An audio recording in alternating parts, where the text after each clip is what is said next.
Mike, I guess let us know first how pleased you are with the decision, and maybe how surprised did you feel that there was a chance it was going to go this way today? Well, look, you know, with my history with this athletic commission, having been their legal counsel and probably so for more than almost a decade, yeah, of course it was, you know, I understand the rules. I helped write a lot of the rules.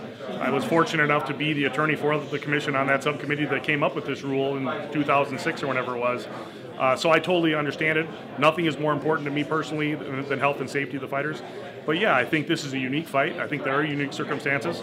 Again, when you have a world-class athlete like Floyd Mayweather, who is used to fighting in both 8- and 10-ounce gloves, when you have a world-class athlete like Conor, who's used to fighting in 4-ounce gloves, you know, again, if there's a fight to maybe try this out as a potential test case, I can't think of a better fight than this one. It certainly wasn't your guys' idea. Your client's idea came from the other side, but I know you're more for legal representation than breaking down a fight, but on the inside, does this feel like a checkmark advantage towards Conor McGregor? Look, nobody can talk about this better than Conor. Conor, of course, is you know, more than better at selling this fight than anybody.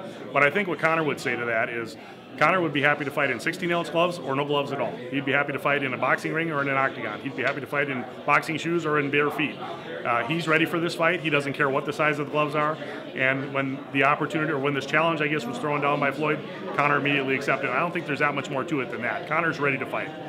I'll admit to not know that much about boxing gloves covering MMA. So the fact that there's got to be some similarities, obviously both parties have different brands, different. How difficult is that going to be to ensure that, you know, these gloves are close enough that the commission's going to be okay with it? Well, that's the best part. When you're dealing with a world-class entity like the Nevada State Athletic Commission, you're going to have the top level of scrutiny on that. You're going to have both camps that are going to be very heavily involved. They're literally going to take samples of these gloves, cut them open, feel through them, inspect them from top to bottom. So there's going to be no chance of any malfeasance with respect to the gloves. I'm really not concerned about that. The glove manufacturers are not anybody new that hasn't been seen before. I think they'll be the traditional, or some of the traditional boxing companies that have been out there. So they're used to making quality gloves. I don't anticipate there being any problems or any concerns. Do we know what Conor's fighting in? It's still, it's not been announced just yet, but it will be announced shortly. Thanks. And last thing I have for you, Mike, the chairman did have a moment where he was a little bit upset and had kind of a message. Do you think that's a lesson maybe for, I guess, all combat sports athletes moving forward, that, you know, be careful in the way you phrase things, don't put the NSAC in a position like that? Look, absolutely. I have the utmost respect for, you know, Chairman Marnell, in particular, the entire Nevada State Athletic Commission. I come from their world. I've been a part of their world, and so yes, I absolutely respect that getting them involved in this is not a desirable outcome. That being said, I'm not 100% sure that maybe that Floyd was aware that just changing that would have necessarily necessitated, you know, all of this you know, process. But again, whether he was or was not, at the end of the day, like I said, Conor's ready to fight no matter what the size of the gloves. We haven't seen this many cameras in a while. Considering your history in this building with this commission, is this the biggest fight you've been a part of? Absolutely, absolutely, and you know, I've been a part of a lot of them, but this has the feel, and it certainly, I think, will end up being the biggest fight of all of them. Now, Marnell mentioned distribution of the padding on the gloves. Do you anticipate that they're going to need to look at the 8-ounce gloves before? Look, the Nevada Commission, to my best of my knowledge, looks at gloves before every championship fight. Frankly, before every fight, they're always checking the quality of the gloves. But I think when they're talking about distribution of the weight of the gloves, they're talking about the fact that not only is the weight contained in the padding on the front of the gloves, but there's also weight on the wrists. There's weight on the thumbs.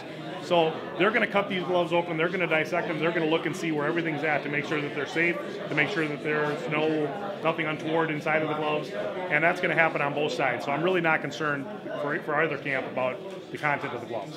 So behind the scenes, was he pretty excited about the anticipation of the event?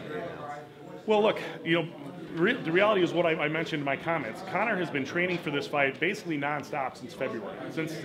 Before the announcement kind of even started, before it was even announced, we were training for this fight. In anticipation of that, Conor has always, I guess, assumed, based on the rules in Nevada, that it would be with 10-ounce gloves. So he's been, and is still prepared to this moment to be using 10-ounce gloves, because we didn't know how the outcome of this fight would be.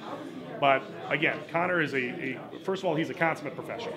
He's done his entire professional MMA career wearing 4-ounce gloves in the UFC.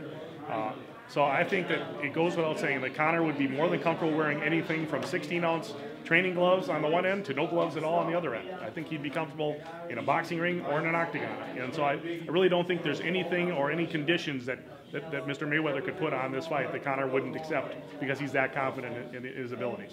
You've been up there on the other side. Are you surprised that they allowed this exception?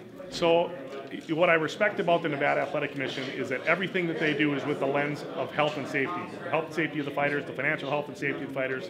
In this case, I'm not surprised. You have two world-class athletes. You have Floyd, who has worn 8 and 10-ounce gloves interchangeably throughout his career. You have Conor, who's used to much smaller gloves and who's been training in 10-ounce gloves. So to me, if there is a perfect test case to try out this, it's this matter. I mean, you have two of the best athletes in the world, two of the best combat sports professionals in the world.